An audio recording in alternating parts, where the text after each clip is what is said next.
The organization is called the Malaysian Yoga Society, and we first set it up in 2004. But the work began in 1990s.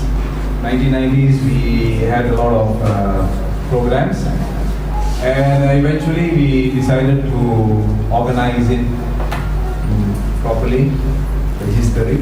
It took us a number of years to register, especially when you want to use the word Malaysia. You have to have a lot of states supporting the formation. And the Registrar of Societies in Malaysia is very strict.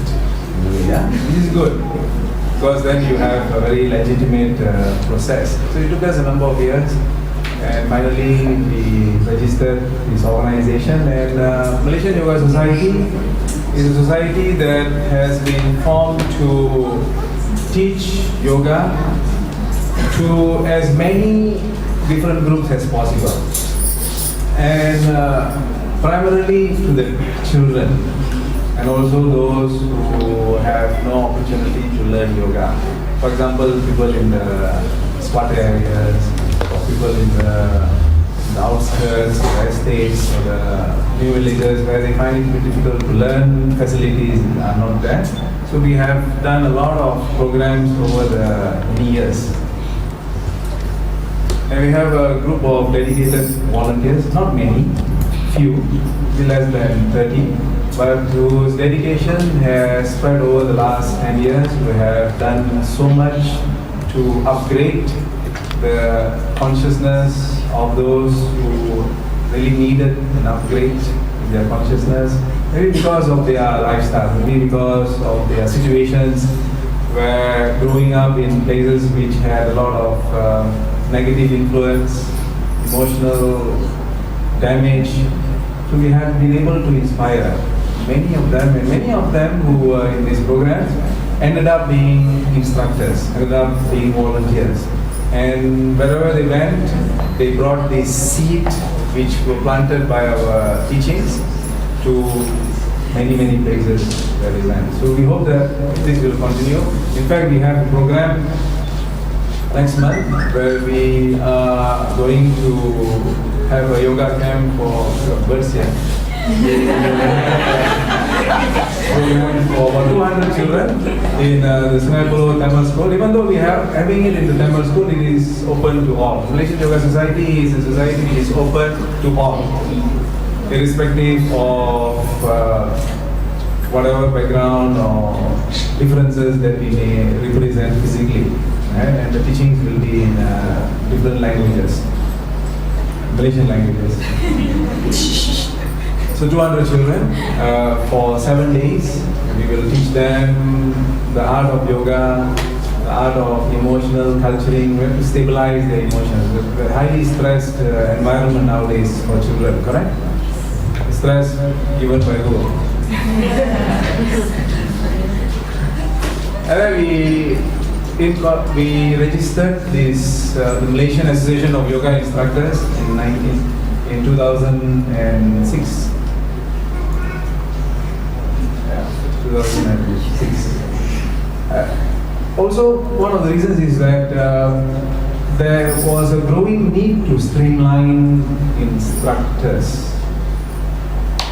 The philosophy of teaching, the art of teaching, the method of teaching, and also to find the roots of yoga. This is very important. I believe that you also understand that whenever we are learning, we want to know where this came from. Correct? Did it come from Russia? Did it come from US? Did it come from India, China? Where did it come from? Doesn't matter where it came from. But what is important is the roots, the individuals who are linked with the teaching. I'll explain to you where the roots are, where the roots came from, and why it is important to cultivate certain characteristics in us.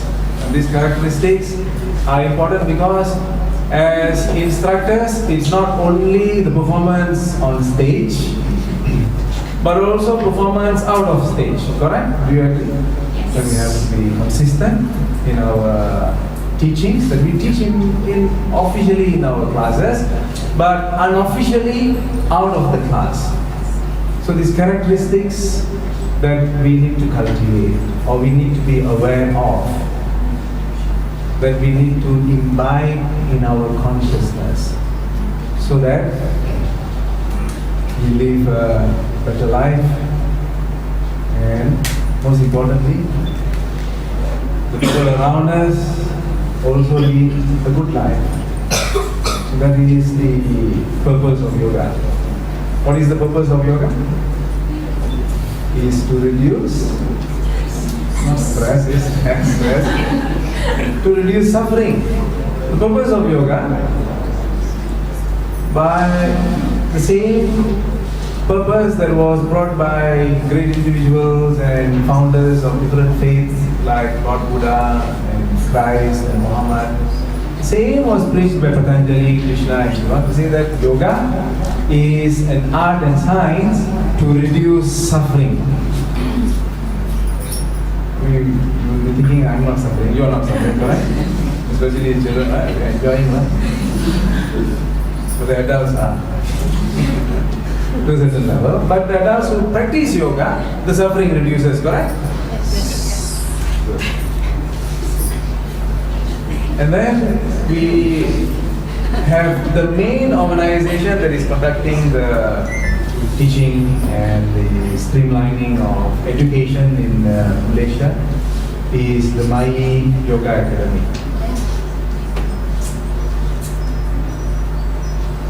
And then we have the Super Yoga Kids, a very important organization which aims at educating the whole child. It is not only enough to have 5 A's or 7 A's or 12 A's or 65 A's. It is also important to cultivate proper behavior. See, look how disciplined our children are. Because I'm standing next to them.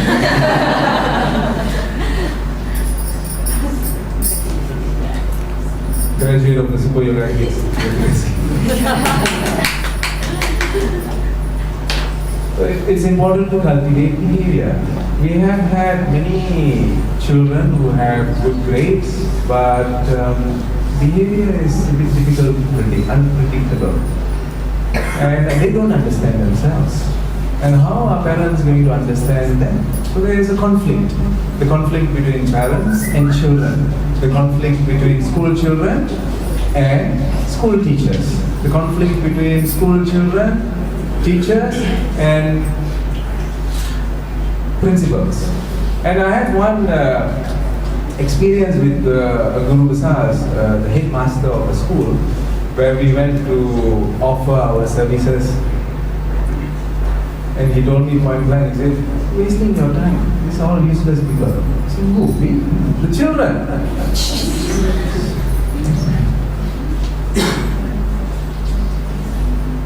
So then we decided that we want to teach the teachers.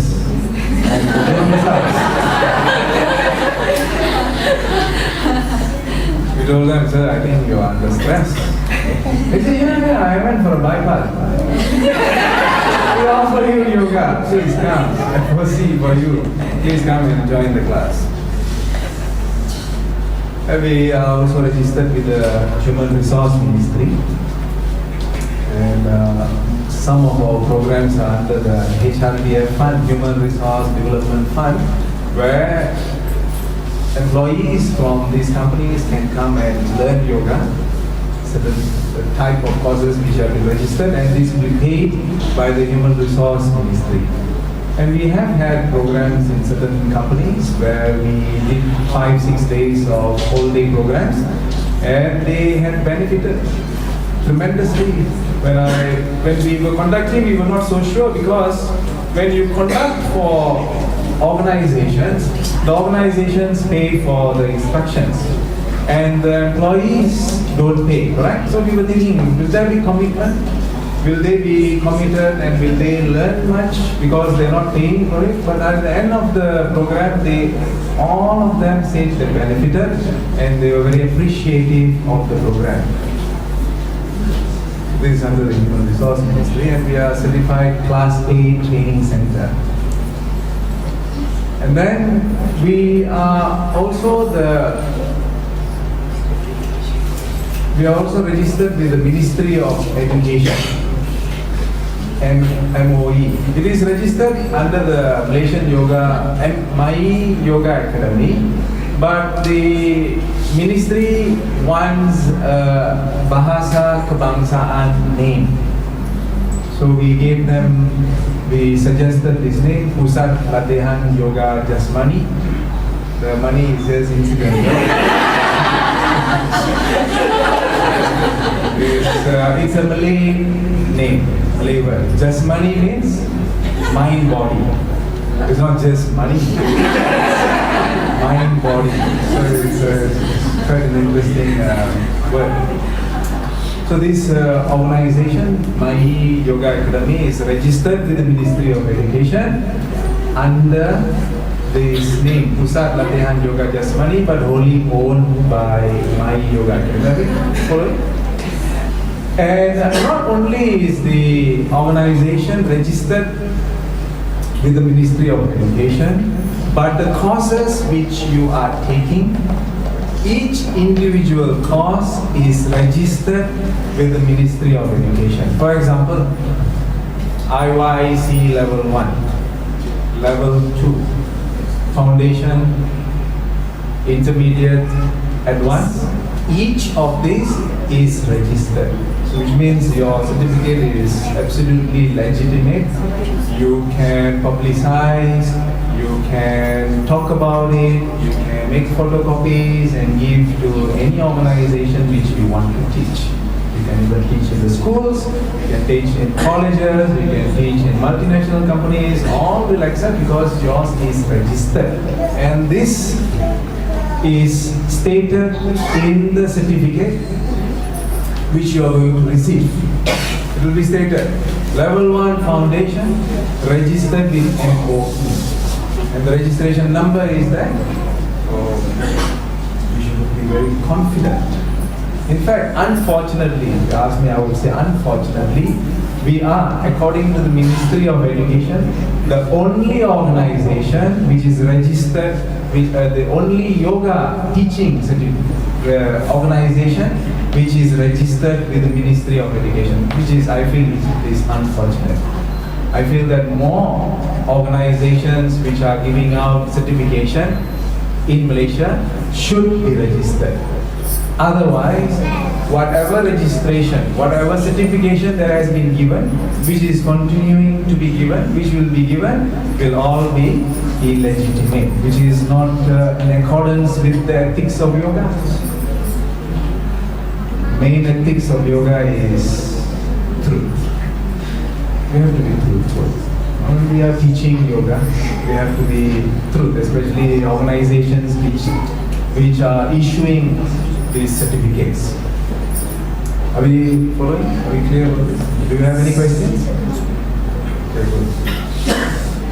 And I'm also a legitimate teacher. With teaching permit, that's my photo there. So this is a teaching permit with the MOE. So if I have taught you, then it's legal. I've taught you legally. So this is a legal teaching certification. Are you happy? Happy. That's good. And the past graduates. This was in 2006. Recognize anyone?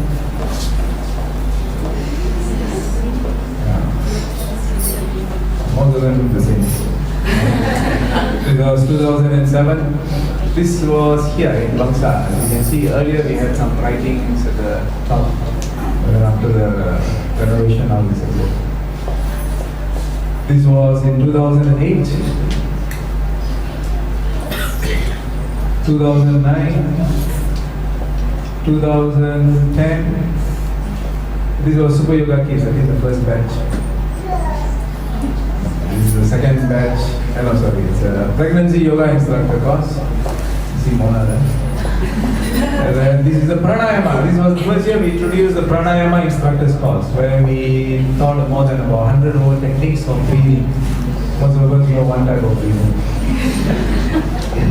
This is the yoga therapy certification course, which is, I feel, one of the most important training, because we will be able to utilize yoga, the breathing, the meditation, the asanas for therapy, a whole range ranging from external to internal. And then this was the Ayurveda workshop, the Ayurveda course which we had. And then this is 2010, this is 2011. This is Super Yoga Kids instructor again in 2012. This is a pranayama breathing course. And we also introduced the meditation course, meditation practitioner instructor course, which also introduced about 30 to 40 different types of meditation. Yoga therapies course 2011, class of 2011 last year. And your photo will be there next year. So I hope that we have had a glimpse of the history, the tradition, and also what we can look forward to as an instructor. We should always remain very centered and balanced. We should always be calm, and we should not hurry anyone. We should not be hasty. We should think. We should be very concerned about the well-being of our students. We should always prepare for our classes. We should not repeat the same thing again and again and again. We have to innovate. We have to have plans for our classes. I spoke to one of my students, just I'll end in a short while. I spoke to one of my students 2 days ago, and I asked her, how is your class? She said, all right. And then I said, how is the preparation? I don't prepare much. She said, why? Just go with the flow. How? The first half an hour, I do 30 rounds of Surya Namaskar. No wonder you're going with the flow. I don't have to prepare much. 30 rounds, by the time they're so tired, whatever I give, they will do. When you talk about the Surya Namaskar, the Shastra says that 12 rounds is the max. 12 rounds itself, the tongue will be hanging out of the mouth. Here it's 30 rounds. So, of course it requires training. It requires effort, but this is what you want to bring into your class. You want to innovate, you want to bring freshness, you want to introduce at least 5 different asanas every class. After 3-4 months, you can repeat again those which you have taught them 3-4 months ago. It should not be the same one and again and again. Because how does the body respond to something which is same all the time? Remember your parents? When they tell you to do something? First time, yeah. Second time, third time, fourth time, fifth time, the 10th time, the 20th. You have 2 years. Close. One in and out.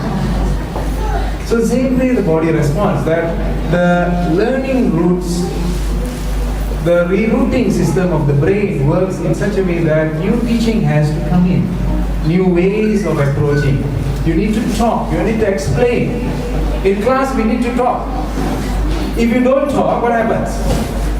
You can ask the boys what happens.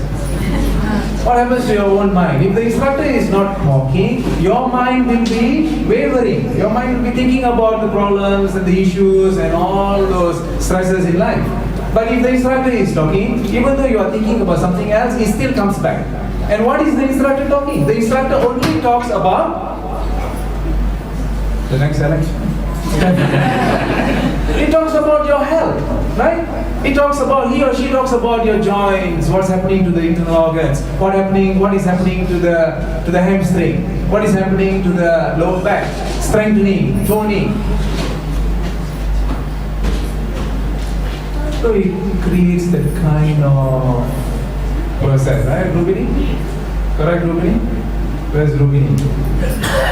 Correct? Isn't that true, Rubini? That you're all good listeners. I'm very impressed. A good listener becomes a good talker. A good student becomes a good instructor.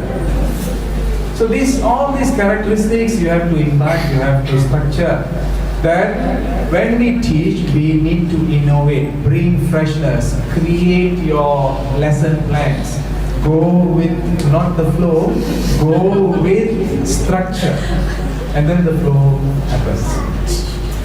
I'm very happy that you have sat there very patiently and listened to my small short speech. I congratulate you. I hope you will have the best in your life teaching, not only as a career, but as a form of contribution to society. Yoga changes lives. Over the last 15 years of full-time teaching, I have seen people's life transform. Not all, but those who are really sincere in wanting to change or have some improvement or restructuring in their life will definitely have this impact in their life.